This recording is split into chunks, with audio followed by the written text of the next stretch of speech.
Now, I've never gambled, not because I'm afraid of cards or dice, but because the math is rigged against you. They're built by people who understand probability.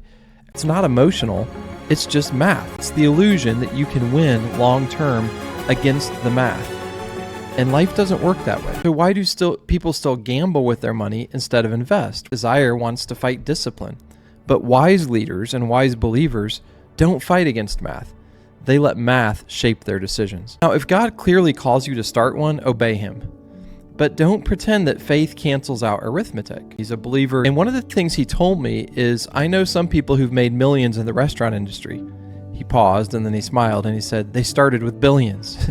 They were billionaires and then got in the restaurant business and became millionaires. Bought the restaurant for a great price. They'd come down several $100,000s on their asking price. But it was so hard to get quality employees that after a few years, I sold the restaurant for about what I had in it. I basically was happy to walk away, break even, having learned a tough lesson. Now, I know some people do well in the restaurant business, but in many ways, you're fighting against the math from the first day. I've done much better in my other businesses.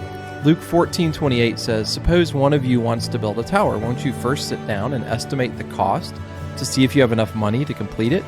That's Jesus talking. Faith isn't ignoring numbers, it's stewarding them wisely. When I meet young entrepreneurs who say, I want to start a restaurant, I like to ask them why. If it's just because you like to cook, open a catering business or a food truck, something with lower risk, better margins, better math. Because every business, every ministry, every career decision must bow to this principle: don't fight against the math.